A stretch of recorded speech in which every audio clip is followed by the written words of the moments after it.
শান্ত, দারুণ একটা ড্রয়ের পর আসলে অনেকেই মানে পুরো দলটাই আসলে উজ্জীবিত হবারই কথা। পুরো দল উজ্জীবিত আছে, আপনিও দারুণ দুইটা ব্যাক টু ব্যাক সেঞ্চুরি করেছেন।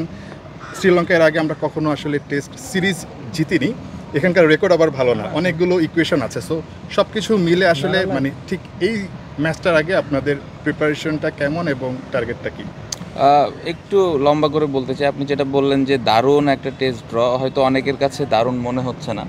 টু বি ভেরি অনেস্ট, কিছু জায়গায় শোনা যাচ্ছিল যে এরকম আমরা হয়তো জিততে পারতাম, বা কিছু ইন্ডিভিজুয়াল মাইলস্টোনের ব্যাপার ছিল। মুশি ভাইয়ের কথা এখানে অনেক জায়গায় আসছে, আমারও কিছু জায়গায় কথা আসছে।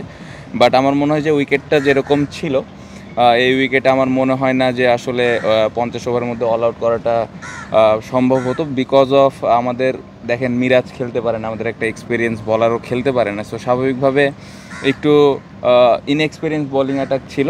সো ওই রিস্কটা আমরা নিতে পারি নাই। বাট এভাবে আসলে ইন্ডিভিজুয়াল মাইলস্টোনের জন্য এই টিমে কেউই খেলে নাই, এটা আমি 100% শিওরিটি নিয়ে বলতে পারি। যার যার জায়গা থেকে মতামত আমার মনে হয় পোষণ করতেই পারে সবাই, যে হ্যাঁ হয়তো রিস্ক নিতে পারতো বা ডিক্লেয়ার করা উচিত ছিল, এটা যার যার জায়গা থেকে যে কেউ বলতে পারেন। বাট আমার মনে হয় না কেউ না জেনে ইন্ডিভিজুয়াল কোনো প্লেয়ারকে অ্যাটাক করাটা উচিত, এবং মনে হয় না যে ইন্ডিভিজুয়ালি কেউ কোনো মাইলস্টোনের জন্য এই ড্রেসিং রুম অ্যাটলিস্ট খেলে। এতটুকু আমি একটু শিওরিটিটা দিয়ে দিলাম, কারণ কন্ডিশন এবং যারা ড্রেসিং রুমে ছিল, কোচিং স্টাফ, সবার সাথে ডিসকাস করে টিমের জন্য যেটা ভালো হবে ওই ডিসিশনটাই নেওয়া হয়েছে। আপনি যেটা বললেন যে শ্রীলঙ্কার সাথে আমাদের দারুণ কোনো মুহূর্ত খুব বেশি নাই। সো এরকম একটা টেস্টে আমরা ড্র করতে পেরেছি, ডমিনেট করে ড্র করতে পেরেছি, এটা একটা ভালো অ্যাচিভমেন্ট ছিল। সো ওভারঅল আমার মনে হয় যে লাস্ট টেস্ট ম্যাচটা আমরা ভালোভাবে খেলতে পেরেছি, আশা করবো এই টেস্ট ম্যাচটা ভালোভাবে হবে। শান্ত, এই মাঠে বাংলাদেশ 3টা ম্যাচ খেলেছে, তার মধ্যে আশরাফুলের একটা বড় রেকর্ড আছে এখানে এই মাঠেই। তো ভালো মুহূর্ত শ্রীলঙ্কার বিপক্ষে আমাদের অতীত ছিল, এখনও কিছু কিছু আছে। তো আশরাফুলের এই সেঞ্চুরিটার পুরো এই মাঠটা আপনাদের কতটা অনুপ্রাণিত? অবশ্যই আশরাফুল ভাইয়ের আপনি যেটা বললেন ভালো একটা ইনিংস এখানে আছে, ভালো স্মৃতিও আছে। বাট এখন যেই প্লেয়ারগুলো আছে তারা খুব বেশি একটা এই মাঠে খেলার অভিজ্ঞতা নাই। সো এই মাঠে আসলে আমাদের আজকে একটা প্র্যাকটিস সেশন আছে, এখানে কন্ডিশনটা আমরা বোঝার চেষ্টা করবো, উইকেটটা যদি সম্ভব হয় দেখার, সেটা দেখে একটু আইডিয়া নেওয়ার চেষ্টা করব। আমার মনে হয় যে নেক্সট এই আজকে এবং আগামীকালকে যতটুকু ভালো প্রিপারেশন নিয়ে আমরা ম্যাচটা খেলতে পারি, সেটাতেই আমাদের জন্য বেটার কিছু। আপনি বললেন যে প্রথম ম্যাচটাতে আমরা একটা প্রপার অলরাউন্ডারের একটা অভাবে আমরা ভুগতেছিলাম, মানে এই ম্যাচে মিরাজ আসার ফলে আসলে সেটা সেই ঘাটতিটা আসলে কতটা পূরণ হবে? না, অবশ্যই আমি সবসময় বলি মিরাজ কিন্তু খুব গুরুত্বপূর্ণ একজন প্লেয়ার আমাদের টিমের জন্য, কারণ ব্যাটিং এবং বোলিং যেভাবে কন্ট্রিবিউট করে প্রত্যেকটা ম্যাচে কিন্তু ইম্প্যাক্টফুল ব্যাটিংয়ে ইনিংস থাকে এবং বোলিংয়ে ইম্প্যাক্টফুল বোলিং থাকে। সো ও আসাতে অবশ্যই টিমের ব্যালেন্সটা আর একটু ভালো হবে, এবং আমি আশা করব যে সে এই ম্যাচে ভালোভাবে দলের জন্য কন্ট্রিবিউট করতে পারবে। আপনি যেটা একটু আগে বলেছিলেন, মুশফিক আপনার দুজনের ক্ষেত্রেই ব্যাটিং নিয়েই মানে আলোচনাটা আর কি, যে আর করতে পারবেন কিনা আপনারও মুশফিকেরও, এটা যদি আবার একটু আপনি একটু কাইন্ডলি যে ব্যাটিংটা নিয়ে না, আমি যেটা বলতে চাই, এই ড্রেসিং রুমে এতটুকু আমি সিওরিটি দিতে পারি যে এই ড্রেসিং রুমে কেউ পার্সোনাল মাইলস্টোনের জন্য কেউ খেলে না। মুশফিক ভাই এত বছর ধরে ক্রিকেট খেলেছেন, ওই এক রান নিয়ে আমার মনে হয় না উনি অনেক বড় কিছু অ্যাচিভ করে ফেলতেন।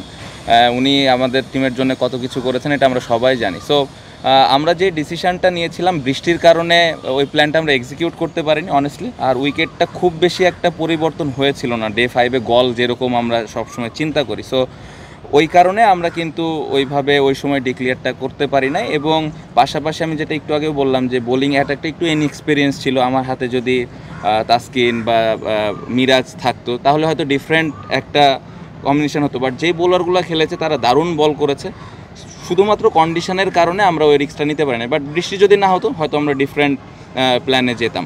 বাট আমি একটা জিনিস বলবো, যার যার যে ব্যক্তিগত জায়গা থেকে সবাই তার মত দিতে পারেন, এটা নিয়ে কোনো অসুবিধা নাই। যার যার জায়গা থেকে মনে হইতেই পারে ডিক্লেয়ার করা উচিত ছিল বা আর একটু রিস্ক নেওয়া উচিত ছিল, দ্যাট ইজ ফাইন। বাট আমার মনে হয় না কেউ না জেনে বা ড্রেসিং রুমের পরিবেশটা না বুঝে কেউ ডিরেক্ট বলতেছে পার্সোনাল মাইলস্টোনের জন্য খেলেছে, এই জিনিসটা আসলে না বলাটা আমার মনে হয় ভালো। কারণ আমি তো আসলে জানি না যে ওই মানুষটার মধ্যে আসলে কি আছে, সে কি টিমের জন্য খেলছে নাকি সে নিজের জন্য খেলছে। আর পুরো ডিসিশনটা মি অ্যাজ এ ক্যাপ্টেন অবশ্যই আমার এখানে প্রায়োরিটি ছিল সব থেকে বেশি, এবং পাশাপাশি কোচিং স্টাফ যারা ছিল তাদের সাথে নিয়ে ডিসিশনটা নেওয়া হয়েছিল। সো ওভারঅল লাস্ট ম্যাচটা আমরা যারা ড্রেসিং রুমে ছিলাম এবং আমাদের আশেপাশে আমরা সব প্লেয়াররা খুবই খুশি এবং আমরা ভালোভাবে ম্যাচটা শেষ করতে পেরেছি।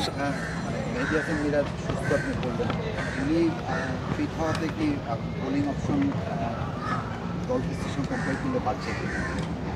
না, অবশ্যই আমার মনে হয় যে বোলিং এবং ব্যাটিং দুই দিকেই ব্যালেন্স করা যাবে। খুব ইম্পর্ট্যান্ট একজন প্লেয়ার। আমি আশা করব যে মিরাজ স্পেশালি লাস্ট সিরিজটা যেভাবে খেললো, জিম্বাবুয়ের সাথে যেভাবে পারফর্ম করেছে, ইভেন পাকিস্তানে অ্যাওয়ে সিরিজে যেভাবেও পারফর্ম করেছিল, আশা করব এই ম্যাচটাতে ওই রকম ব্যাটিং এবং বোলিংয়ে কন্ট্রিবিউট করবে। আর আপনার ক্যাপ্টেন্সি ছেড়ে দেওয়া নিয়ে একটা আলোচনা আমরা শুনতে পাচ্ছি।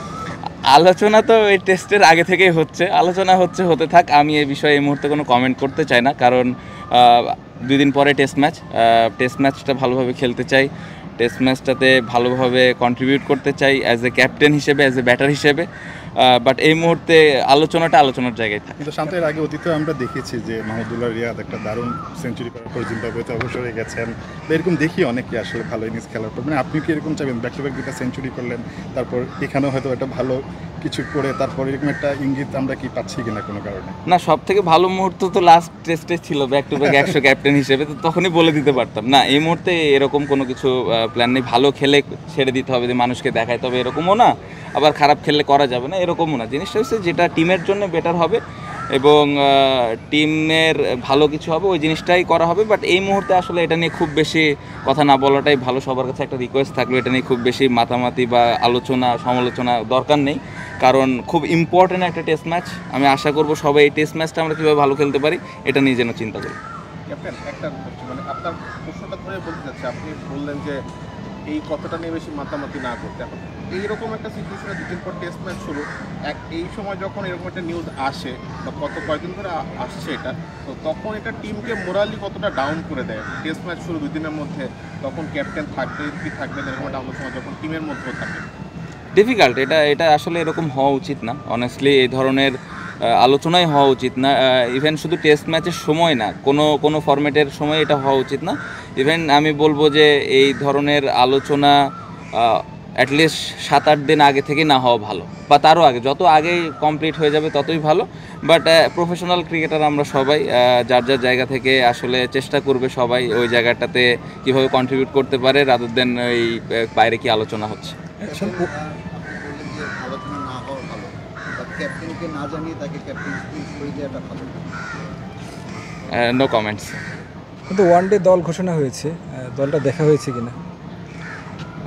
না, একটু মানে টুকটাক শুনলাম, আমি 100% শিওর না।